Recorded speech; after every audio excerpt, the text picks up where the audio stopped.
아, 여러분 반갑습니다. 원래 이렇게 유명한 분 다음에 이 강연하면 이거 완전 손해예요, 그죠? 윤종록 원장님 워낙 유명하신 분인데 제가 이제 이 다음 타자로 올라온 게 이게 부담이 아주 큰 자리네요. 그냥 카메라 찍으시는 분이 힘드실 거예요. 왜냐면 제가 이 무대 체질에서 왔다 갔다 하거든요. 그 원장님은 조용하게 밑에서 이렇게 하시는데 저는 좀 이게 왔다 갔다 해요. 그래서 괜찮으세요? 예, 괜찮다고 그러시네요. 요즘 뭐 이 4자 얘기 갖고 상당히 바쁘죠. 그렇죠? 그다음에 이 행사가 굉장히 많습니다. 이전에는 뭐 숫자, 그러니까 스마트 이런 주제로 많이 했었는데 지금 이제 4차 산업혁명이라는 주제가 뭐 거의 이제 우리 그 주변에 와서 서성이고 있죠. 그래서 지금 늘 비슷한 얘기를 하고 다니는데 대체로 이 정도 되는 규모의 그 행사가 제 생각에 한 연간 한 100회 정도 최소한 열릴 것이다. 근데 이 말이 틀린 게 아니라 제가 6월 지금 7월이죠. 6월 달에만 강연한 수가 몇 번인가 따졌더니 20번이에요. 이제 토요일 일요일 빼고는 매일 했더라고 강연을. 제가 원래 하는 일인데도 불구하고 그러니까 왜 이렇게 많은 그 모임들을 할까? 예, 그 이유가 있죠. 오늘 정말 오늘 이 세미나 구성이 정말 잘 된 것 같아요. 원장님께서 아주 그 인트로덕션을 기가 막히게 해주셨고, 제가 오늘 드리는 말씀은 사실은 제조기업들한테 좀 나름 의미가 있는 말씀을 좀 드려볼 것인데 조금 구체적으로 원장님께서는 이제 방향, 개념을 말씀해 주셨다 싶으면 저는 그 상상을 과연 어떻게 진짜로 실현할 것인지 그런 차원에서 말씀을 드려볼 수 있을 것 같아요. 뭐 저에 대한 소개를 이미 잘 해주셨기 때문에 제가 별로 드릴 말씀은 없는데 뭘 좀 드릴까 싶은데 책 얘기를 좀 해야겠군요. 책이 전문 서적을 저는 쓰는 편입니다. 그래서 제 책은 잘 안 팔려요. 아주 안 팔려요. 일수에서 거의 끝나요. 근데 예외적으로 제 책이 요 인더스트리 4.0 아마 이제 4차 산업혁명과 관련된 책으로는 국내에서 최초로 나온 책일 거예요. 요 책하고 또 작년에 쓴 4차 산업혁명, 이 책은 좀 예외적인 반응을 보이더군요. 그래서 늘 드리는 말씀이지만 제 교보문고 가판대에 책 깔리는 게 소원이었는데 깔렸어요. 그것도 여러 군데 많이 깔리고 있고, 다음 책이 또 나옵니다. 오늘 나오는 내용들이 아마 그 다음 책에 포함되는 핵심 내용인데 말씀을 잠깐 드리겠습니다. 제가 좀 착각을 했어요. 80분 동안 진행이 되는데 그럼 40분 동안 제가 굉장히 많이 준비했는데 보통 딴 데서는 1시간 반 정도 말씀드리는 내용을 어떻게 40분 만에 하지? 큰일 났다 했는데 다행히 제가 60분 쓸 수 있어요. 지금 벌써 5분 썼네. 그러니까 정확히 4시 반까지 시간을 쓸 수 있거든요. 오늘 준비한 거 그냥 뭐 1시간 정도 잘 마무리할 수 있을 것 같습니다. 제 강연은 핵심이 이거예요. 이 그림 보신 적들이 있나요? 있으면 안 돼요. 그렇죠? 있으면 간첩이야. 없으실 거예요. 그런데 이 내용이 실질적으로 오늘 제가 드리고자 하는 말씀이고, 이 내용이 저는 감히 4차 산업혁명이다. 그리고 이 내용이 감히 우리나라 제조기업, 서비스기업, 모든 기업들이 해야 될 어떤 프레임워크를 잘 설명해 준다라고 말씀을 드려요. 자, 저는 이제 이런 4가지 준비를 해왔는데 아시다시피 그 참 말도 많고 탈도 많은 4차 산업혁명 시대가 시작됐어요. 그렇죠?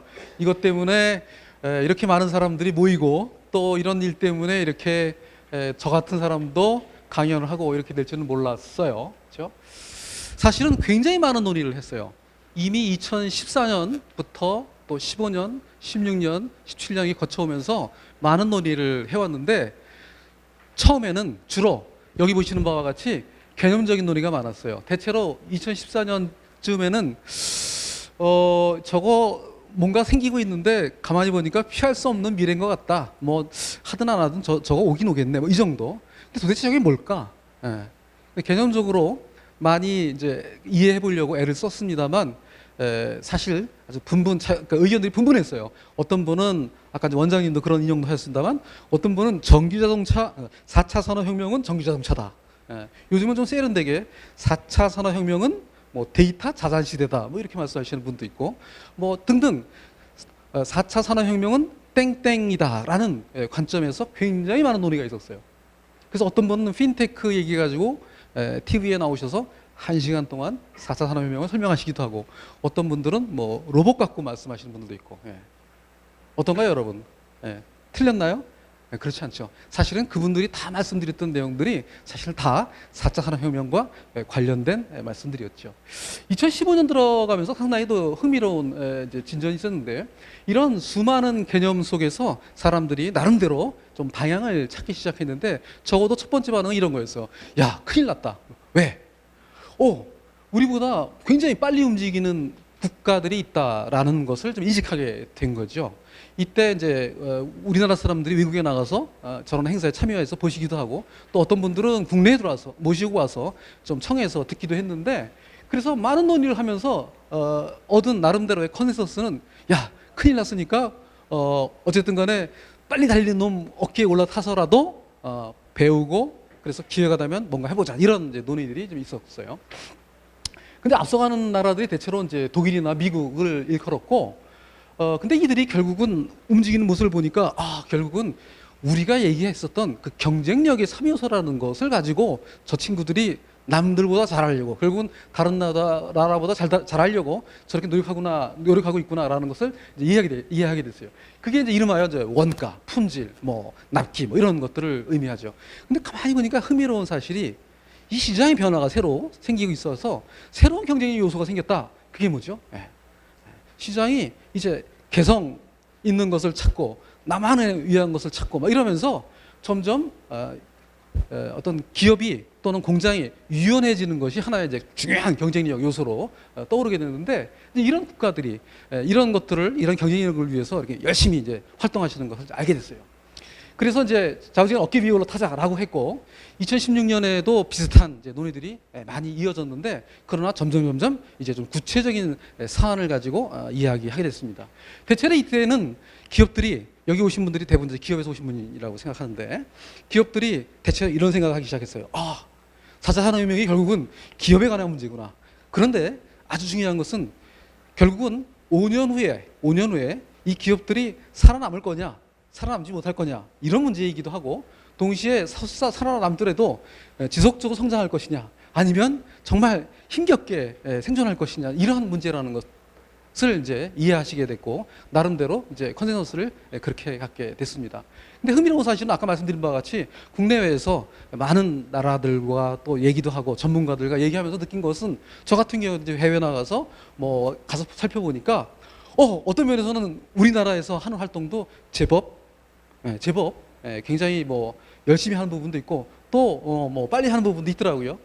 그래서 이게 꼭 이렇게 걱정만 하고 있을 게 아니라, 진짜 중요한 거는, 자, 이게 기업에 관한 문제니 우리 기업이 할 수 있는 문제들을 우리가 기업이 할 수 있는 수준으로 당장 하자. 즉, 걱정만 하고 있거나 어떤 개념적인 그 논쟁이나 논의만 하고 있을 것이 아니라 실행을 하자, 이런 컨센서스가 2016년 말부터 좀 있었습니다. 그래서 지금 이제 2017년에는 주로 다니시면서 이제 좀 조금 느끼실지 모르겠습니다만, 대체로 이제 어떻게 과연 실행을 할 것인가, 이런 논의들이 조금씩 이루어지고 있다라고 생각합니다. 자, 요게 지금 이제 그동안에 우리가 소위 4차 산업혁명이라고 하는 논의로 대체로 이제 진행되어 왔던 한국에서의 어떤 그 상황을 좀 말씀드린 것이고요. 실제로 이런 일들을 위해서 우리나라 정부도 굉장히 열심히 노력을 하는 것 같아요. 그래서 제가 이런 행사에 가면 깜짝깜짝 놀랐는데, 공무원들이 이제 과장님들 이런 분들이 이제 올라와서 강연하시는 거 보면 공부를 굉장히 많이 했어요. 그래서 일단 뭐 지식적으로는 아주 충만하세요. 그러니까 별의별 것도 다 하시고요. 상당히 이제 공부를 많이 하셨다는 거를 이제 알 만큼 준비들도 하시고 노력도 하시는 거 사실입니다. 그리고 실질적으로 굉장히 많은 활동을 했어요. 그래서 뭐 오늘도 좀 원장님 말씀하셨습니다만, 뭐 미래부, 또 산자부 등등 다양한 프로젝트도 하고 있고, 여러분 잘 아시는 또 스마트 공장 프로젝트 같은 경우에는 2020년까지 10,000개의 중소기업들을 스마트 공장을 만들자 하는 이제 프로젝트가 현재 진행 중에 있고, 아마 작년 말 현재로 숫자로는 아마 거의 한 2,600개 이상의 스마트 공장이 구축된 것으로 이렇게 발표되어 있기도 합니다. 그러는 과정에 굉장히 많은 이제 논의가 있기도 해요. 이제 이런 변화를 이게 정부 주도로 해야 되는 거냐, 아니면 이제 민간들이 알아서 하게 되는 거냐, 뭐 여러분들 어떻게 생각하세요?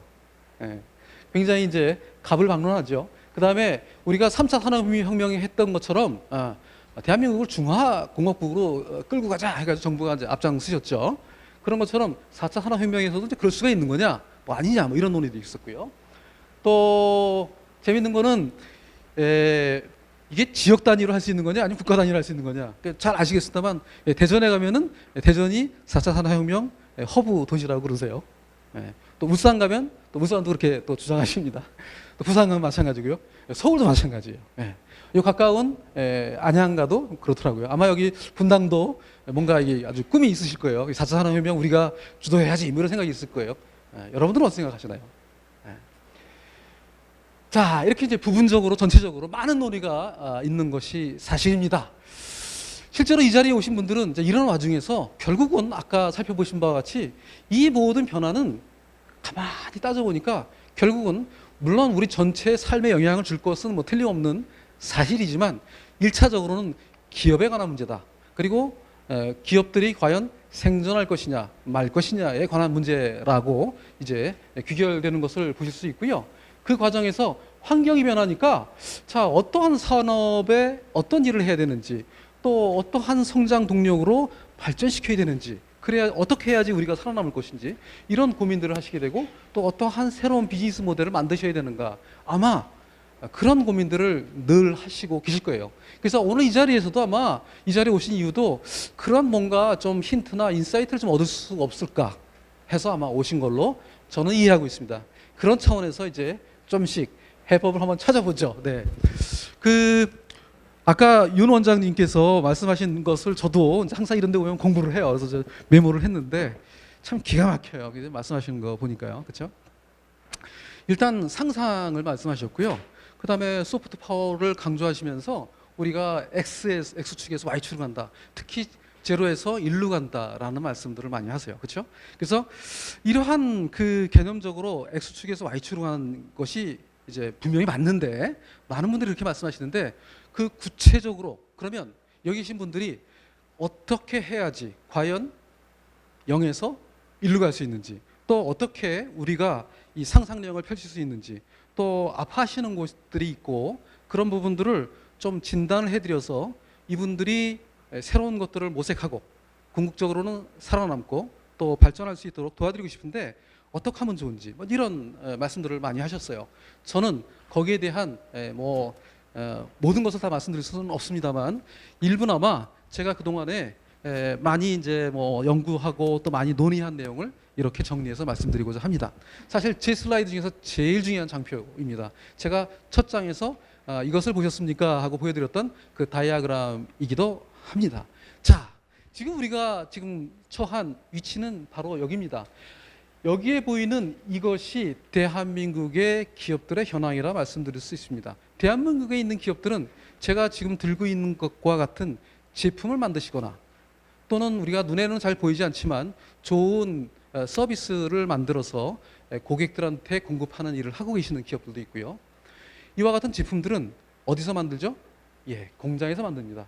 그래서 지금 이와 같이 하는 일들이 차별화가 돼 있고 가치가 높고 시장에서 호응을 받는 기업들은 역량이 있는 거죠. 역량이 있어서 성장하고 있을 거고 또 그러나 반대로 그렇지 못한 회사들은 역량이 약하거나 이제 없는 거죠. 그래서 아마 여기서 좀 스트러글 하고 계실 겁니다. 자, 4차 산업혁명이라는 것이 정말 우리가 어렵게 얘기하면 한두 끝도 없지만 저는 이렇게 간단히 말씀드립니다. 뭐죠?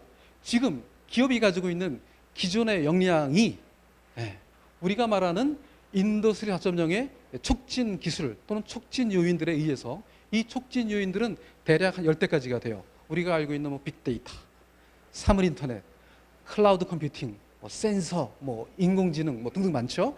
그런 것들이 다 하나하나가 어마어마한 이제 기둥과 같은 큰 기술들인데 이것들이 정말 융합적으로 작용해요. 근데 그 작용하는 원리는 어떻죠? 좀 설명드릴게요. 조금 이따가. 그런데 어쨌든 간에 제품이 스마트한 제품으로 변신하고 서비스가 스마트한 서비스로 진화하고 또한 공장이 스마트한 공장으로 변화되는 과정이 저는 4차 산업혁명이라고 말씀드리고 싶습니다. 놀라운 사실은 오늘 사실 제가 오늘 강조할 부분이 그건데 그래서 제가 아까 기억을 하시는지 모르겠습니다만 이 부분을 제가 좀 진한 색깔로 표시를 했어요. 뭐죠?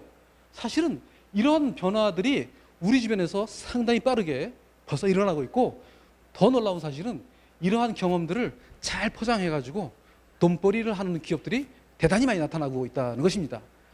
대표적인 예가 어디였죠? 아까 윤 원장님도 말씀하셨던 GE가 대표적인 회사입니다. 잘 아시다시피 GE는 굉장히 오래된 100년이 넘는 정말 오래된 에디슨이 만든 제조회사예요. 이 회사가 미쳤어요. 왜 미쳤죠? 소프트웨어 회사라고 자기를 소개합니다. 디지털 회사라고 자기를 소개해요. 그러면서 우리는 솔루션 공급자입니다. 우리는 플랫폼 공급자입니다. 이렇게 얘기를 하고 있어요. 무엇 때문에 그렇죠? 바로 이와 같은 영역에서 어떤 플랫폼 사업 기회를 이제 선점하기 위해서 그러는 거죠. 자, 이게 GE만의 얘기입니까? 아닙니다. 이제 제 다음 책에 쓰는 내용들이 사실 이런 내용들인데 사실 굉장히 많은 회사가 있습니다. 뭐 시간 관계상 많은 걸 설명드릴 수는 없습니다만 하나만 더 설명드리면 보쉬 같은 회사들은 정말 놀라운 변신을 하고 있습니다.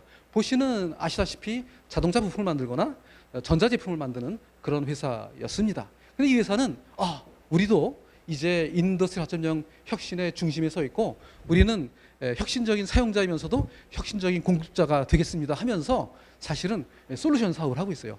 자기네들이 이미 공장에서 자기네들과 관련된 한 250개 공장에 그러한 솔루션들을 적용을 하면서 배웠던 또는 축적했던 이런 지식 경험들을 잘 포장해서 팔아먹고 있습니다. 뭐죠?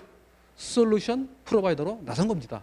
그래서 보시는 바와 같이 이미 이와 같은 기존의 역량에서 제품을 스마트하게, 서비스를 스마트하게, 또 공장을 스마트하게 하는 그런 일도 하고 있지만 발빠른 사람들은 그 경험을 하나의 어떤 그 비즈니스 모델을 만들어서 운영하고 있다. 그렇게 말씀드릴 수 있고요. 그런데 그 원칙이, 그 원리가 지금 설명드리는 바와 같이 이와 같습니다. 일단 모든 것이 원리가 이래요. 제품을 먼저 디지털화를 합니다. 디지털화를 해요. 그리고 나서 디지털화하지 않으면 사실 연결화하기가 쉽지 않아요. 디지털화가 거의 이제 첫째 조건이죠. 디지털화를 하고 연결을 시킵니다. 저는 사실 어디 가서 4차 산업혁명을 연결의 혁명이라고 얘기하는데 그 연결입니다. 그래서 연결을 해요. 그리고 스마트화를 하거나 뭐 지능화를 하거나 뭐 경우에 따라서는 뭐 자율화라는 표현도 쓰긴 하는데 어쨌든 간에 스마트화를 해요. 어떤 것을 꼭 먼저 해야 되지는 않지만 이 세 가지가 사실 경우에 따라서 골고루 응용되면서 스마트한 제품으로, 스마트한 서비스로, 스마트한 공장으로 변해가고 있는 것입니다. 자, 그럼 제가 이렇게 드리는 말씀들이 그냥 제가 개념적으로 드리는 말씀입니까? 아닙니다. 이제 사례가 있습니다. 자, 그 전에 하나만 더 말씀드리고 가겠습니다. 저희가 사실은 산업자원부 같은 데서 물론 저 원장님 같은 오늘 말씀은 굳이 제조를 강조하시지는 않았습니다만 산업자원부 같은 경우에는 지난 정권에서 주로 스마트 공장이라는 부분으로 강조하시면서 이 4차 산업혁명 또는 인도 4.0을 받아들인 것이 사실입니다. 그런데 이러한 접근은 저는 충분하지 않다고 보는 거죠. 왜 그렇죠? 이것을 보시면 알죠. 제가 그랬죠. 4차 산업혁명은 결국 기업에 관한 문제고 기업이 생존할 문제인데 사실은 우리가 이와 같은 혁신을 공장 쪽에서만 적용하면 제품의 원가는 경쟁력을 좀 끌어올릴 수 있을지 모르지만 진짜 중요한 제품의 가치를 끌어올리는 방법은 없어요. 사실 이 생존 부등식은 그 유명한 윤석철 교수님의 생존 부등식이죠. 이 생존 부등식이 뭐죠? 원가는 가격보다 낮아야 된다. 그렇죠? 이게 첫 번째 조건이고 그런데 제품의 가치가 그 제품의 가격보다 당연한 거지만 높아야 된다. 이렇게 말씀하시는 거죠. 그렇죠? 그런 차원에서 이와 같은 원리는 공장뿐만 아니라 우리가 만들어서 파는 상품, 즉 눈에 보이는 제품이든 서비스든 이쪽에도 적용이 돼야 된다라고 정리해서 말씀드릴 수 있습니다. 자, 말씀드린 바와 같이 이런 일들이 이미 시장에서 일어나고 있습니다. 이미 수많은 사례에서 기존의 제품들이 스마트한 제품으로 변신하고 있습니다. 그래서 자동차가 그렇고요, 또 청소기가 그렇고요, 자물통이 그렇고요, 냉장고가 그렇고요. 제가 수도 없이 많은 사례가 한 100여 가지 사례가 있어요. 물론 책에는 정리했습니다만 이런 사례들이 이와 같은 원리를 통해서 이제 스마트하게 변하고 있고요. 그 다음에 똑같은 원리로 서비스도 마찬가지로 디지털화, 연결화, 스마트화를 통해서 스마트한 서비스로 바뀌고 있어요. 잠시 전에 설명해 주셨던 뭐 우버 사례도 그렇지만 또 에어비앤비, 뭐 마케팅, 건강 등등 수도 없이 많은 사례에서 그와 같은 서비스 사례들이 이미 우리 주변에서 나타나고 있습니다. 공장은 어떤가요? 아까 말씀드린 바와 같이 우리나라에는 2,611개의 공장이 작년 말로 스마트 공장으로 바뀌었다 그래요. 물론 저는 그렇게 말씀드리면서 사실 속은 쓰려요. 진정한 의미의 스마트 공장은 아닙니다. 어쨌든 전 세계에는 상당히 많은 공장들이 점차 스마트한 공장으로 바뀌고 있어요. 그 원리는 뭐죠? 이와 같은 원리가 적용되고 있습니다. 시간이 없어서 제가 자세하게 말씀을 못 드리지만 이와 같은 원리로 되고 있고요. 아까 말씀드린 바와 같이 이렇게 많은 기업들이 이미 그 경험들을 살려서 솔루션 비즈니스, 솔루션 공급자로 나오기도 해요. 우리나라에서도 최근에 작년만 해도 정말 우리나라 사례 말씀드릴 게 없었어요. 그래서 제가 이런 데 가서 강연 드리면 다 좋은데 왜 남의 나라 얘기만 하냐 그래요. 제가 죄송합니다. 아직은 없네요. 좀 열심히 찾아보겠습니다 했는데 점차 나타나기 이제 시작했어요. 물론 다시 죄송하게도 오늘 제가 이제 후반부에 드릴 말씀들은 외국의 사례를 조금 더 말씀드릴 거예요. 이쪽으로 굉장히 많은 기업들이 나타나고 있는데 지금 드린 말씀들은 주로 기존의 회사들이 변신을 통해서 이렇게 스마트한 솔루션 프로바이더로 변신하는 사례인데 놀라운 사실은 아무것도 안 하던 즉 백지장에서 제로에서 완으로 올라오는 회사들도 많습니다. 즉 스타트업 같은 회사들이 사실은 상당히 많은 회사들이 이쪽 영역에서 눈부신 활약을 하고 있는 것을 보실 수 있습니다. 제가 이제 그 부분들을 좀 공유하면서 여러분들한테 뭔가 정말 그 자극되고 인커리지하는 그러한 그 좀 정보를 같이 공유드리고 싶습니다. 어쨌든 그 전에 제가 잠깐 조금 더 말씀드리고 싶은 부분은요. 우리 사회가 이제 그 강조하듯이 기존의 공장들이 이제 스마트 공장으로 돼야 된다라고 말씀을 하세요. 그 얘기는 우리가 가지고 있는 역량 중에서 특별히 이와 같은 제조에 관한 역량을 이와 같은 소위 이네이블러를 잘 융합해서 보통 뭐 ICT 혁신기술 이렇게 얘기하는데 이런 것들을 잘 융합을 해가지고 이와 같이 이제 스마트 공장으로 만드는 활동을 말씀드릴 수 있는데 뭐 이거 갖고 말씀드려도 굉장히 많은 시간이 걸리기 때문에 제가 딱 한 장만 준비했습니다. 그런데 그 제가 사실은 하나 들고 왔어요. 아마 저처럼 이렇게 실물을 들고 다니면서 강연하는 사람이 없을 거예요. 포크. 이와 같은 포크를 제가 이제 하나 예로 들면서 한번 잠깐 말씀드려볼게요. 이와 같은 포크를 만들게 됐죠. 그래서 만드는 공장이 있다고 가정해 볼 수 있습니다. 사실은 제가 이런 강연들을 놀라시겠습니다만 주부들한테도 해요. 그렇죠? 주부들이 이 변화에 되게 민감하세요. 아이들 교육을 어떻게 시켜야 되냐고 할 때 제가 이 샘플을 가지고 설명하면 굉장히 귀에 쏙쏙 들어 하시더라고요. 그래서 오늘도 이제 이 샘플을 가져왔는데 사실은 제가 들고 있는 것보다 이 샘플은 잘 안 보이시는데 사실 포크지만 고급 포크예요. 그래서 여기에 디자인이 좀 있어요. 그래서 뻥뻥뻥뻥 뚫려 있어요. 약간 오돌도돌하게 돼 있다는 뜻이죠. 지금 제가 들고 있는 포크는 밋밋한 디자인으로 되어 있습니다만 요거는 제법 고급 포크입니다.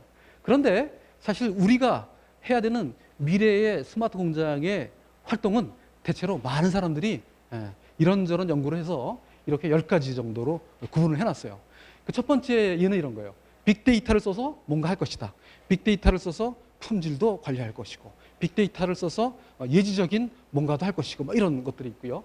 그 다음에 이거 누가 만들죠? 사람이 만드나요? 기계가 만드나요? 예.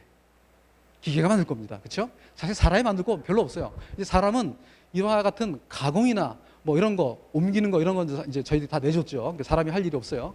이와 같이 이제 좀 조립하는 것들은 좀 사람이 했죠. 이것도 물론 바뀝니다. 협업의 코봇의 시대로 접어들면서 두 번째 나오죠. 로봇과 같이 이와 같은 조립 공정들은 이제 빠르게 로봇과 함께 일하는 환경으로 바뀔 건데 어쨌든 지금 보시는 이와 같은 포크도 틀림없이 기계가 만드실 거예요. 그렇죠? 기계가 먼저 찍고 그 다음에 휘고 그 다음에 마무리 가공도 하고 근데 재밌는 거는 여기에다가 오돌도돌한 그 무늬를 넣기 위해서는 아마 사람이 좀 개입을 할 거예요. 사람이 개입하는 것도 있고요. 근데 품질이 안 좋으면은 뭐 빅데이터 뭐를 쓰든 뭐든 품질 관리도 할 거고요. 또 이와 같이 만들어진 완제품이나 중간 제품들을 옮기는데 이전에는 지게차 같은 것이 옮기고 그랬을 텐데 이제는 지능형 소위 AGV 또는 인텔리전트 AGV라고 얘기하는데 그런 녀석들이 만들어 놓으면 알아서 막 전달도 하고 막 그럴 거예요. 그 다음에 이러한 공장들이 이제 하나만 만드는 게 아니라 다양한 포크를 만들다 보니까 뭐 시장의 수요가 변할 텐데 그 수요 변화에 따라서 시뮬레이션, 공장에 대한 시뮬레이션도 할 것이고 또 공장이 한두 개가 아니라 여러 개의 공장이 있는데 그 사장님들은 저녁에 고객들하고 식사하시면서도 늘 스마트폰만 딱 꺼내보시면 각 공장에서 일어난 일들을 정말 샅샅이 모니터링하고 계시고 또 어디에 문제가 있는지 어떤 기계가 섰는지 어디서 생산을 오늘 목표한 대로 다 했는지 이런 것들을 아마 보시게 될 겁니다. 그리고 어떤 특별한 기계가 예상하지 않게 막 쓰는 일이 이전에는 많았죠. 그래서 뭐 이런 것을 만드는 기계들은 사실 그렇게 심각하지 않지만 정말 우리가 보고 있는 커다란 TV 같은 그 디스플레이 만드는 공장들은 쓰면 큰일 나거든요. 예정하지 않은 상태로 쓰면 큰일 나는데 그런 이제 공장들이 예정 없이 아무 때나 쓰지 않도록 미리 그런 것들을 볼 수 있도록 또 할 거고요. 또 다시 또 하나 재미있는 그 트렌드는 이런 공장들을 이런 제품들을 만드는 공장이나 설비들이 이제는 내가 사질 않아요. 내가 구매를 하지 않아요. 빌려 쓰는 거죠. 그래서 공장도 빌려 쓰고 또는 설비도 빌려 쓰고 그러면서 이 설비를 공급하는 기업들이 제공하는 다양한 부가가치가 있어요. 부가가치 서비스도 이제 응용하죠. 여러분들이 마치 아까 원장님께서 이제 GE의 엔진 사례를 말씀하셨는데 집에서 정수기 구매해서 쓰시는 부분 별로 없죠. 다 빌려 쓰시죠. 빌려 쓰면 와가지고 다 유지보수도 해주고 수리도 해주고 다 해주죠. 그런 식으로 그런 서비스를 받으면서 아마 이 포크를 만들게 될 겁니다. 요거 그냥 넘어갈게요. 셀프 오가나이징 프로덕션은. 그 다음에 경우에 따라서는 제가 오늘 아침에 자료를 보고 왔는데 자동차에 들어가는 요만한 제 주먹만한 부품인데 이 부품을 이제 한 4불 정도만 주면 그 3D 프린팅으로 찍어내는 이제 기술들이 나왔습니다. 이 뒤에 나오는군요. 죄송합니다. 이 뒤에 나오는 자료입니다. 그걸 좀 보여드릴게요. 그래서 아마 지금은 이것을 이제 커다란 그 어떤 그 포징 기계로 찍어서 만들었는데 경우에 따라서는 지금 보는 이 포크를 프린팅해서 아마 제조할 수도 있을 겁니다. 그 다음에 이제 AR, VR을 써서 이제 뭐 조립도 도와주고 뭐 유지보수 도와주는 일들이 이제 벌어질 것입니다. 자, 조그만 사례지만 지금 벌어지고 있는 이런 일들이 소위 스마트 공장이라고 하는 이름으로 또는 스마트 제조라는 이름으로 이렇게 이제 각 현장의 상황에 따라서 또는 각 기업의 현황에 따라서 이런 일들이 이제 진전되고 있는 것이죠. 네. 자, 이것이 스마트 제조의 모습입니다. 자, 그렇다면 오늘 제가 또 다시 하나 강조드리고 싶은 것이 하나는 뭐였냐면은 바로 스마트한 제품 또 스마트한 서비스라고 하는 영역이 있는데 똑같은 사례를 가지고 한번 스마트 제품을 살펴볼게요. 여태까지 우리의 패러다임은 뭐였죠? 3차 산업혁명까지의 패러다임은 이와 같은 포크를 만들려고 하면 어디로 진출하는 게 유리하죠? 인건비 싼 나라 어디예요? 중국이죠. 중국은 아무래도 인건비가 우리보다 싸니까 중국으로 가서 이것을 만들면 좋다 그랬죠. 근데 요즘 보니까 중국의 인건비가 뭐 슬금슬금 올라요. 그러니까 어디로 갑니까 이제는? 베트남으로 가죠. 이런 식으로 3차 산업혁명 시대에는 이런 것들을 만들기 위한 조건이 좀 유리한 곳으로 진출하는 것이 하나의 방법이었습니다. 그런데 3차 산업혁명 시대에도요 흥미로운 그 도전들은 좀 있었어요. 제가 참 신기해요. 저 스스로도 이런 샘플들을 주머니에 넣고 다닙니다. 어떤 사람들은 재료를 바꿔요. 금속을 플라스틱으로 바꾸면 더 싸게 만들 수 있죠. 저거를 얼마에 팔 수 있죠? 한 1,000원에 팔 수 있다고 보면 이거는 얼마에 팔 수 있죠? 한 100원에 팔아도 되겠죠. 뭐 경우에 따라는 뭐 그냥 공짜로 줘도 되죠. 실제로 공짜로 줘요. 어디서 그렇죠? 중국에서요. 중국에서는 어떻게 공짜로 주죠? 이렇게 해서 공짜로 줍니다. 꺾어요. 접어요. 어디다 넣죠? 컵라면에 넣습니다. 우리나라는 젓가락을 컵라면에 껴서 주죠. 근데 컵라면 들고 다닐 때 젓가락을 종종 빼먹고 다녀요. 그래서 그렇죠? 그래서 어디 가서 실제 먹으려고 했더니 어이구 젓가락이 없어. 그럼 어떡하죠? 낭패죠. 그런데 중국 애들은 이렇게 만들어서 꺾어서 집어넣어 주니까 절대로 젓가락을 잊어버릴 경우가 없죠. 자, 이와 같은 발상, 이와 같은 혁신, 이와 같은 상상은 사실은 3차 산업혁명적인 발상이었어요. 자, 그럼 제가 오늘 말씀드렸죠. 원장님도 말씀하셨고 우리가 상상을 통해서 뭔가 한다. 어떤 상상을 하자 그랬죠? 제가 뭐라고 말씀드렸죠? 기존의 제품, 기존의 서비스, 기존의 공장이 어떻게 변한다 그랬죠? 스마트하게 변한다 그랬어요. 자, 그러면 이러한 포크가 어떻게 변해야지 스마트한 포크가 되는 거죠? 여러분들이 상상하기에 달려 있습니다. 자, 그걸 보겠습니다. 지금 보시는 거는 스마트한 포크의 사례입니다. 이미 시중에서 팔리고 있는 제품이에요. 저 제품은 누가 쓰죠? 그리고 저 제품은 얼마 정도의 가격으로 팔리죠? 모르긴 몰라도 저 제품은 최소한 5,000원에서 10,000원 이상은 줘야 될 거예요. 왜 그렇죠?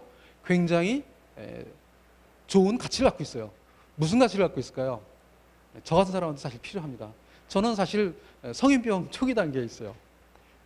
밥을 너무 빨리 먹고 뭐 그래서 사실은 혈압, 고혈압도 있고요. 당뇨 초기예요.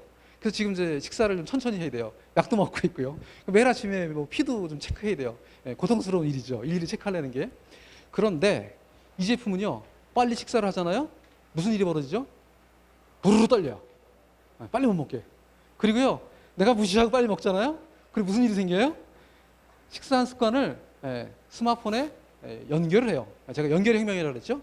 연결을 해서 네가 식사하는 행태가 또는 습관이 이렇게 좋지 않으니 바꾸세요 이래요. 가치가 있나요 없나요?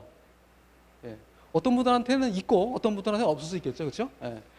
그러나 중요한 것은 아까 보셨던 그런 제품들은 정말 이제 1원, 뭐 10원 그 정도의 제조 원가를 낮추기 위해서 정말 경쟁하지만 이와 같이 우리가 기존에 있던 제품군에서 새로운 스마트한 제품군으로 전환을 하거나 또는 진화를 시키면 이와 같이 새로운 경쟁력을 갖고 새로운 활동을 하게 된다는 것입니다. 자, 이런 사례가 제가 지금 보여드리는 한두 가지 사례인가요? 아닙니다. 이미 우리 주변에는 이와 같은 사례들이 굉장히 많고 이미 이런 일들이 주변에서 많이 벌어지고 있습니다. 자, 하나 몇 가지만 더 보면 스푼도 그런 예 중에 하나입니다. 스푼을 가지고 무게도 재고요, 온도도 재고요, 심지어 원하시면 독극물인지 아닌지도 잴 수 있어요. 그렇죠? 다 가능한 일이죠, 기술적으로. 그 다음에 어떤 사람은요, 좀 손을 떠시는 분들이 있어요.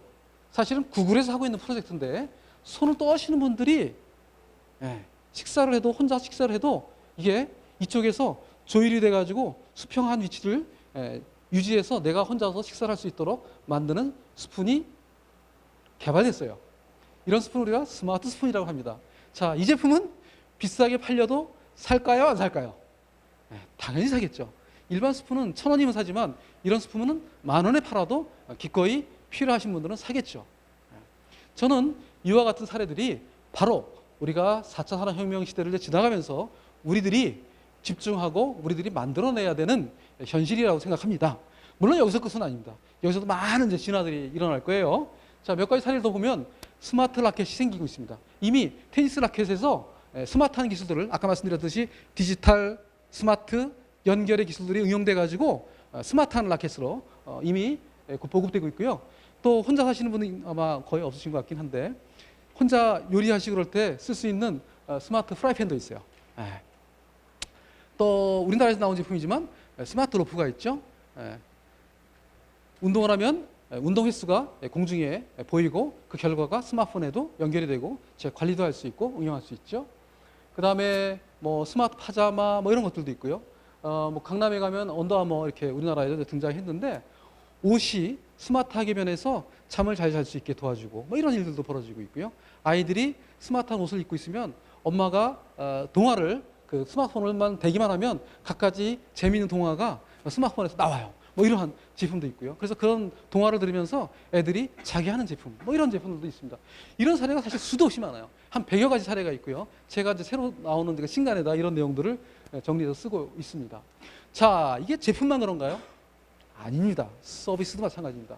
지금 보시는 서비스는 이와 같은 조그만 모듈을 자동차 엔진에 부착을 해놓으면 자동차가 고장날 것 같으면 이 녀석이 미리 1차적으로는 운전자한테 미리 시그널을 줘요. 야, 이 차 이거 잘못하면 퍼진다. 조심해라. 그 다음에 두 번째로 실제 퍼지면 계약한 정비소에도 알려주기도 하고 아무튼지 갖가지 필요한 조치들을 합니다. 이미 이제 국내에서 제공되고 있는 서비스이기도 하고요.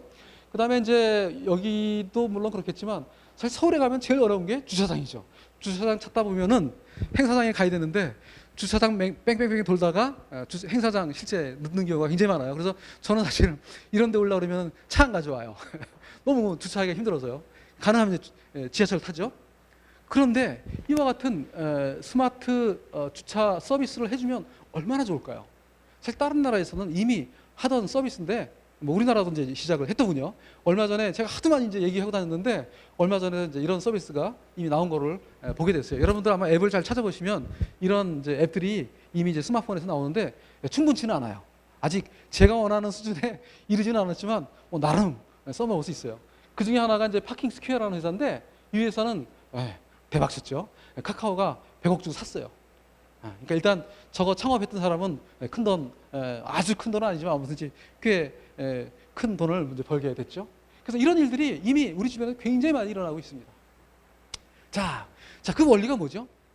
다시 정리하면 지금 우리가 가지고 있는 여러분들이 실제로 운영하시는 여러분들 기업의 역량, 그것이 제품이든 서비스든 아니면 제조 기반이든 그것을 소위 우리가 말하고 있는 다양한, 어떤 분들은 이걸 뭐 ICT라고 그러고 어떤 분들은 이건 ICBM이라고 얘기하기도 하고 다양하게 얘기하는데 그러한 촉진 기술들을 잘 써서 대부분은 한두 개가 아니더군요. 여러 개가 이제 복합적으로 운영돼요. 그래서 우리가 이제 융합 기술이라고 얘기를 하는데 그런 것들을 잘 응용을 해서 예컨대 통신 기술, 뭐 아까 소프트웨어 기술도 말씀하셨습니다만 소프트웨어 기술, 또 클라우드 컴퓨팅 기술, 빅데이터 기술 이런 것들이 지금 여러 분들이 가지고 있는 제품에다가 잘 응용하시면 어떻게 상상력을 가지고 응용하시면 아까 제가 보여드렸던 그러한 사례들을 만드시는 주인공이 되실 수 있다. 이것이 제 이제 핵심 메시지입니다. 그런데 재미있는 사실은 여러분들이 또 놀라지 말아야 되는 사실은 여러분들이 이미 다 스마트폰들을 갖고 계시지만 스마트폰들은 이미 인류가 만들어낸 스마트한 제품 중에 대표적인 사례지만 이 스마트한 제품들은 블루오션이 아니라 이미 옐로우오션을 거쳐서 레드오션 쪽으로 치닫고 있어요. 사실 우리가 만드는 스마트한 제품들이 처음에는 블루오션 상황에서 아주 좋은 사례로 발전하겠지만 시간이 지나면은 경쟁사가 가만히 안 있죠. 경쟁사가 들어오면서 점차 옐로우오션도 되고 또 궁극적으로는 아마 레드오션 될 것입니다. 그런데 걱정할 거 없죠. 어차피 운명이긴 하지만 우리는 그러한 상황에서도 제품의 새로운 가치를 더 입히고 또는 발전시키고 또 그렇게 하다 보면 제품이 복잡해져요.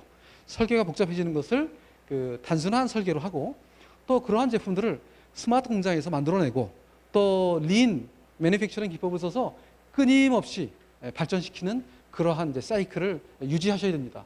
어떤 관점에서 그렇죠? 고객이 사주는 관점에서 그런 가치 관점에서 이런 활동들을 이제 지속적으로 하는 것이 우리가 결국은 4차 산업혁명이라고 하는 시대에 해야 될 기본적인 원리다 이렇게 말씀드릴 수 있을 것 같습니다. 사실 4차 산업혁명은 굉장히 무서운 혁명이기도 해요. 왜 그렇죠? 4차 산업혁명은 이상적인 제조 원가에 이르려고 다가가는 그런 혁신이기 때문입니다.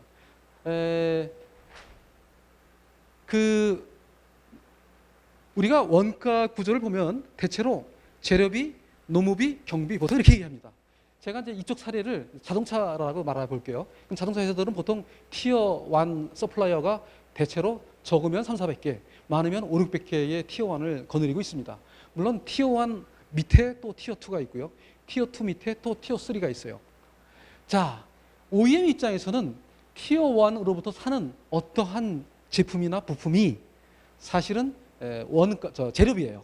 근데 이 재료비는 공급하시는 사람 입장에서는 역시 재료비와 노무비와 또 경비로 구분이 됩니다. 마찬가지로 티어 2, 티어 3 계속 내려가면 이제 이렇게 우리가 구성해서 볼 수가 있죠. 흥미로운 사실은 이와 같은 각각의 요소를 이쪽으로 프로젝션해서 보면 다 합쳐보면 이만큼이 경비고 이만큼이 노무비고 불과 네트 매터리얼 가격은 요거밖에 안 돼요. 사실은 자동차 한 대라고 해도 철판 가격밖에 안 되는 거예요. 원래는. 그렇지만 이것저것 붙다 보니까 사실 차값이 몇 천만 원 되는 거죠. 원가가 몇 천만 원 된다는 뜻이죠. 4차 산업혁명은 바로 제가 연결의 혁명이라고 얘기했는데 이런 과정에서 굉장히 많은 디스커넥티드 시츄에이션이 굉장히 많아요. 제조 공장에서도 그렇고 또 사무실에서도 그렇고 이런 디스커넥티드된 그런 프로세스가 굉장히 많이 존재하는데 이런 것들이 이제 연결되기 시작해요. 이 연결된다는 것이 뭐죠? 연결된다는 것이 그만큼의 원가 요인들이 없어지는 것이고요. 만약에 그런 것들이 전반적으로 이제 이루어지게 되면 소위 우리가 이상적인 제조 원가라고 말할 수 있는 수준에 이제 이르게 됩니다. 자, 이런 상황이 되면 어떤 일이 벌어질까요? 제가 언제 어디서 무엇을 어떤 나라에 가서 만들지 상관이 없어요. 왜? 제가 일단 그 시대에서 그 상황에서 만들 수 있는 가장 유리한 조건으로 제품을 만들어내니까요. 사실 4차 산업혁명은 이와 같은 정말 나름대로 보면은 무시무시한 일이기도 한데 이와 같은 이상적인 제조 원가에 이르는 활동이라고도 말씀드릴 수 있을 것 같습니다. 자, 오늘 사실 이 자리에 오시는 분들이 특별히 여기 이제 분당 지역이고 그래서 새로운 일들을 막 만들어내시고 이런 분들이 많을 거라고 제가 생각을 했고, 또 지금 하시는 일 외에도 새로운 아이템들 만들고 새로운 또 창업도 준비하시고 또는 그런 쪽으로 투자도 하실 분들이 많은 것 같아서 준비를 했습니다만, 사실은 CB 인사이트라고 하는 전 세계 스타트업을 연구하는 기관에서 얼마 전에 4차 산업혁명과 관련된 기술 분야에서 새롭게 출발하는 회사들을 쫙 정리를 했어요. 125개 회사를 정리를 했는데 제가 그 중에서 116개 회사의 사례를 정리를 했습니다. 먼저 본 것은 도대체 그런 기업들이 어디서 시작되는가를 봤어요. 재미있는 사실은 미국이 제일 많더군요. 미국이 79개 회사예요. 116개 중에서 미국에서 시작된 회사들이 거의 절반을 넘고요. 더 흥미로운 사실은 캘리포니아. 대부분이 이제 우리가 말하는 실리콘밸리에서 43개 회사들이 시작됐더군요. 사실은 이제 이 슬라이드 가지고서 서울시에서도 얘기를 했었는데 서울시가 이런 걸 하고 싶어요. 그래서 제가 그랬어요. 서울을 이렇게 매력적으로 만들어라. 그렇지 않고서 무슨 뭘 하겠다고 그러냐라고 말씀을 드렸어요. 사실은 놀라운 사실은 이와 같이 실리콘밸리는 가만히 있어도 저렇게 일을 할 수 있도록 뭔가 갖추어지고 있으니까 아까 원장님 말씀하신 것처럼 상상력을 가진 친구들이 실리콘밸리로 가는 거죠. 그렇게 환경을 만들지 않는다면 사실 제 생각에 공연불인 것 같아. 맨날 뻔한 소리하고 뻔한 논의하고 뻔한 돈 투자하고, 사실 그렇게 할 수 있는 여건을 우리나라가 이렇게 만들 수 있는지, 우리 분당을 이렇게 만들 수 있는지, 아니면 대전을 이렇게 만들 수 있는지, 그런 것들을 좀 구체적으로 우리가 좀 노력을 해야 될 것 같아요. 어쨌든 조금 옆으로 샜지만 실질적으로 이 기업들을 구분해 보면 이와 같이 5개의 층으로 구분이 됩니다. 잘 안 보이시겠습니다만 첫 번째 층은 주로 뭐 인공지능이라든가 그런 걸 가지고 예지적으로 분석하는 활동, 또 뭐 보안 뭐 이런 것들 쪽에서 일하는 기업군들이에요. 그다음에 그 밑에 있는 것들은 어떤 그 산업 분야별로 하나의 이제 그 통합된 솔루션을 제공하고 있는 그러한 스타트업 기업들의 사례예요. 쭉 나옵니다. 그다음에 그 밑에는 일반적으로 쓰는 그 플랫폼을 공급하는 회사들 사례예요. 그 밑에는 소위 끝단에서 공장 현장이라든가 또는 우리 생활 속이라든가 이런 데서 쓰이는 어떤 그 장치들 뭐 이런 것들을 공급하는 기업들이에요. 이 모든 기업들이 다 스타트업입니다. 생긴 지 5년 정도밖에 안 된 그런 이력을 갖는 기업들이 이미 이와 같은 4차 산업혁명 영역에서 이런 일들을 하고 있는 걸 제가 말씀드린 거예요. 맨 마지막 하단에는 센서라든가 어떤 연결에 관련된 어떤 기술을 가지고 활동하는 기업들입니다. 몇 가지만 좀 볼게요. 시간이 많지 않으니까. 첫 번째 맨 위에 상위에 있는 회사들이 가지고 있는 회사들의 어떤 그 브랜드를 이렇게 제가 간단히 정리했어요. 꽤 많아요. 이거 조사하려니까 엄청난 시간이 걸리더라고요. 대표적으로 말씀드리면 마나라고 하는 회사는 물론 이제 미국에 있는 회사인데 이 회사는 다보스 포럼 작년 2017년 금년이군요. 금년에 정말 그 파이오니아, 테크놀로지 파이오니아로 선정된 아주 괜찮은 회사예요. 이름하여 우리가 가지고 있는 지식, 데이터를 디지털 지식으로 바꿔가지고요. 전문가들, 즉 기업에 있는 의사결정하는 사람들이 기가 막히게 의사결정할 수 있는 플랫폼, 솔루션을 공급하는 회사예요. 창업된 지 얼마 안 되는 회사입니다. 근데 어쨌든 상당히 잘 나가고 있고 이미 상당히 많은 고객들을 확보하고 있어요. 물론 미국 회사입니다. 여러분들 한번 기회 있으면 한번 인터넷에 찾아보세요. 그 다음에 어글이라는 회사는요, 요와 같은 디바이스인데요. 이걸 가지고 공장에 있는 설비에 이제 센서에 들이대기만 하면 도대체 이 기계가 문제가 있는지 없는지 아니면 언제쯤 문제가 생길 건지 뭐 이런 것들을 알 수 있는 기계인데 특징은 사용자가 교육을 잘 안 받아도 쓸 수 있는 그렇게 아주 쉽게 만들어진 유니트예요. 이건 이스라엘 회사입니다. 그 다음에 이 회사는 인도 회사인데요. 사실은 그 많은 공장들이 데이터를 갖고 있어요. 데이터가 나와. 공장에서는 어마어마한 데이터가 쏟아져 나오게 돼 있어요. 그런데 그걸 잘 활용을 못 해요. 근데 그러한 데이터들을 효과적으로 찾아서 인사이트를 찾게 하는 이제 그런 회사인데 인도 회사예요. 그다음에 이 회사는 뭐 GE가 하는 것과 비슷해요. GE가 하는 회사처럼 이런 큰 플랜트에서 예지적인 분석, 특히 공장이 잘못해서 갑자기 설까? 쓰지 않을까? 뭐 이런 것들을 사전적으로 예지해주는 그런 서비스를 하는 회사고요. 또 뭐 다 비슷합니다. 이 회사도 재밌는 거는 이제 인공지능을 쓴다는 것이 이제 특징이고요. 그래서 공장에서 나오는 정보나 데이터를 분석해서 잘 응용할 수 있도록 쓰는 그런 솔루션들을 만들고 있고요. 바스티유는 그 보안 회사예요. 특징은 우리가 보안이라 하면 보통 이제 오피스라든가 이런 쪽의 보안들을 신경을 많이 쓰는데 사실 이제 산업 현장도 점차 많은 것들이 연결되고 또 많은 통신 이러한 기술들이 응용되다 보면 또 사물 인터넷 이런 거 응용되다 보면 이제 보안이 이제 취약할 수밖에 없죠. 그런데 여기는 이제 스캐닝하는 기법을 써가지고 어떤 만약에 이쪽에 이렇게 설비들이 돼 있다 그러면 어떻게 스캐닝하는 기법들을 써가지고 가시화를 시켜서 문제가 있는지 없는지 즉각적으로 선제적으로 조치하는 이제 기술들을 갖고 있어요. 사실 보안 관련해서도 전 세계에 한 500여 기업들이 이제 활약들을 하고 있어요. 그런데 제가 드릴 말씀은 이제 그 중에서 이제 신생 기업들을 말씀드리는 중입니다. 뭐 이 회사도 이제 보안에 관련된 회사고요. 자, 그래서 여기까지가 대체로 상단에서 활약하는 회사고 이번에는 그 하단, 바로 하단에서 이제 자동차 쪽, 뭐 가스나 농업이나 또 아까 원장님이 재밌는 설명도 하나 해주셨는데요. 농업 그 집에서 이렇게 뭐 키워 먹는 거 그런 거 아까 설명해 주셨잖아요. 식물, 채소 같은 거 사실 나타나고 있어요. 자, 볼까요? 자, 이거는 사실은 이 스페인 회사죠. 스페인 회사인데 재미있는 거는 그 움직이는 자동차들은 다 일종의 그 통신의 어떤 허브 역할을 하도록 해주는 이제 그런 기술들이에요. 우리 주변에 얼마나 그 모빌리티가 주변에 많나요? 우리 길거리 갈 때 인터넷 사용 못 하잖아요. 그런데 이런 기술들이 만약에 응용되면은 길거리 가면서 마음대로 인터넷을 무료로 이제 쓰게 될지도 모르겠습니다. 그런 회사고요. 뭐 자기네가 운영하고 있는 모든 그 자산들, 운행되는 자산들을 일목요연하게 보게 하는 뭐 서비스, 또 이건 유전이나 오일이나 가스 유정을 잘 발굴하도록 도와주는 서비스, 솔루션. 그다음 이 회사 상당히 재밌어요. 농업 기술인데요. 사실 우리가 정근대적으로 할머니 할아버지가 두 분이 시골에서 이렇게 농사져 가지고는 세상에 게임이 안 될 것 같아. 왜죠? 얘가 한번 쭉 훑어가면요, 각 식물들을 일일이 사진을 다 찍어요. 사진 찍으면서 얘는 물 줘야 돼, 얘는 거름 줘야 돼, 얘는 이제 좀 이따 뽑아야 돼, 얘는 좀 그 옆에 좀 것 좀 제거해 줘. 이걸 기계가 사진으로 찍어서 비전 기술을 써가지고요, 그걸 해요. 뭐 이런 기술들이 이제 주로 이제 미국인데 응용되고 있군요.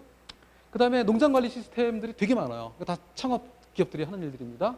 그 다음에 이런 것들도 꽂아만 놓으면은 태양열로 에너지를 만들어서 쓰기도 하면서 다 사물 인터넷 연결되어 있어요. 그래서 식물들이 제대로 자라는지 안 자라는지, 물은 충분한지 안 하는지, 또 비료는 줘야 되는지 안 줘야 되는지 이런 것들을 이제 모니터링하는 장비죠.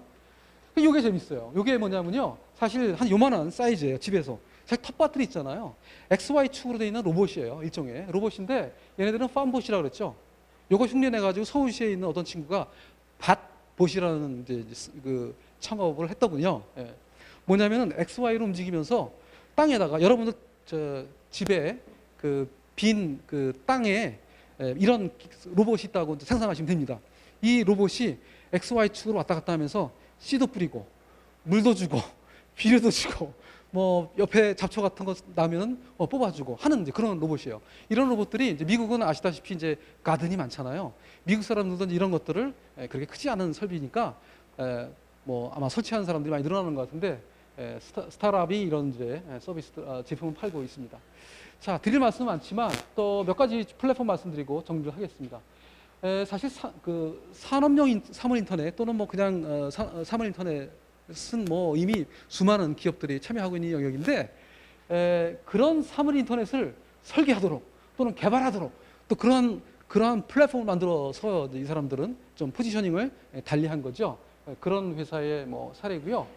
우리 주변에 많은 이제 뭐 웨어러블이라든가 공장에는 굉장히 많은 이제 그 데이터들이 나오는데 그런 데이터들을 분석해주는 그런 회사. 뭐 또 사실은 이제 클라우드로 모든 데이터를 끌어올리는 게 적합하지만 또는 타당하지만 사실 비용이 만만치도 않고 데이터가 너무 많으면은 지연도 있고 그래서 사실 포그 당장 이 근처에서 좀 할 수 있는 그러한 이제 솔루션들도 많이 나오고 있습니다. 그래서 포그 솔루션도 좀 나와 있고요.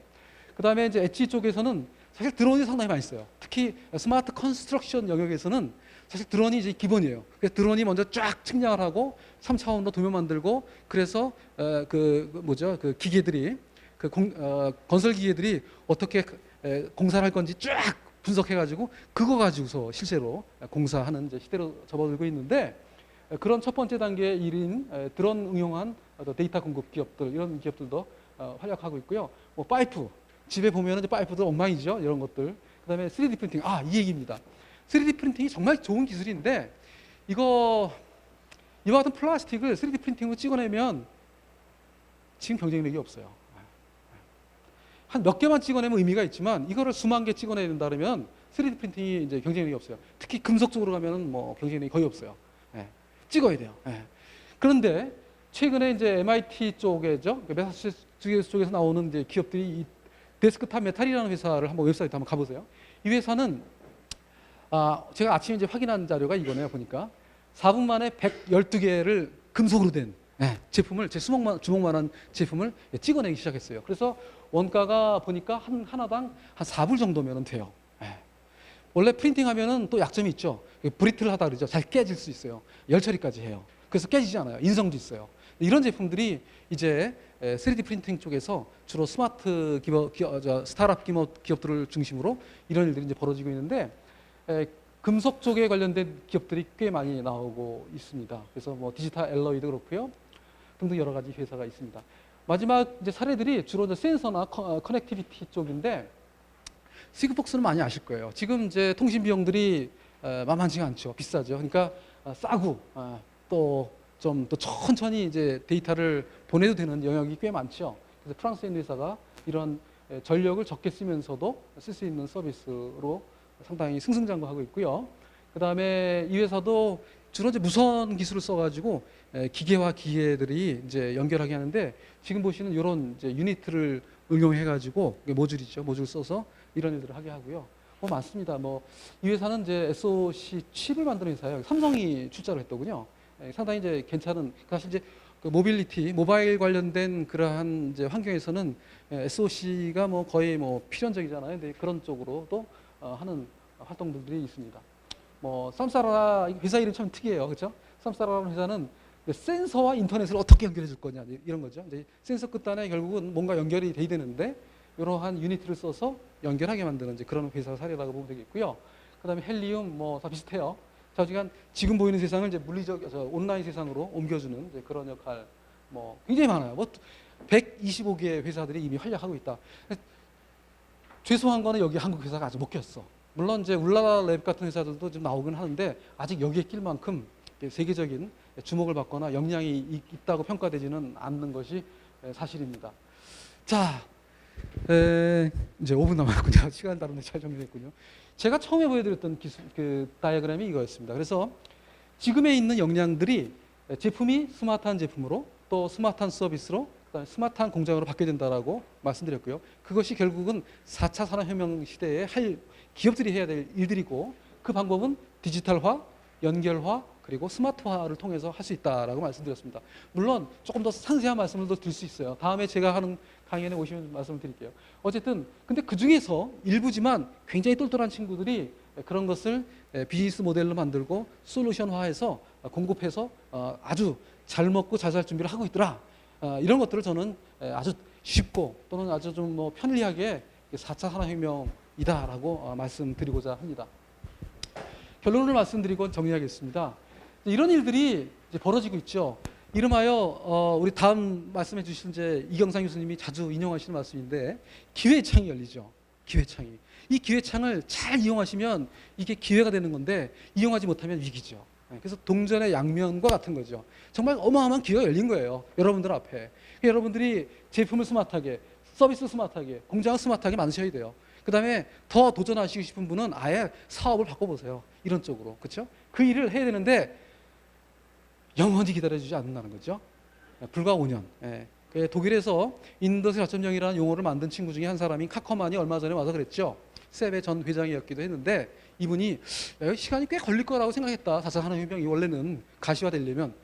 근데 보니까 어휴, 너무 빨리 변하네. 한 5년이면 끝나겠어. 이런 얘기를 하고 갔어요. 저도 그렇게 보고 있습니다. 사실은 제가 보여드리던 그 사례들이 우리 주변에서 이미 나타나고 있는 사례들이에요. 우리가 여기저기서 개념적으로 막 얘기하고 있고 이거 해야 돼 말아야 돼. 이거 어제도 보니까 TV에서 재밌게 얘기하니까 그거 사기 아니야? 그거 뻥 아니야? 뭐 이렇게 얘기하시는 분들도 있어요.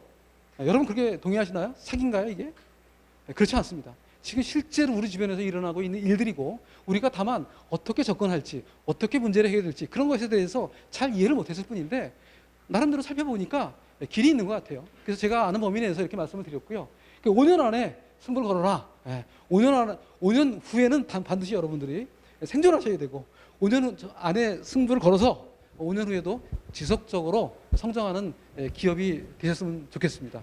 제 강연은 이것으로 마치겠습니다. 감사합니다.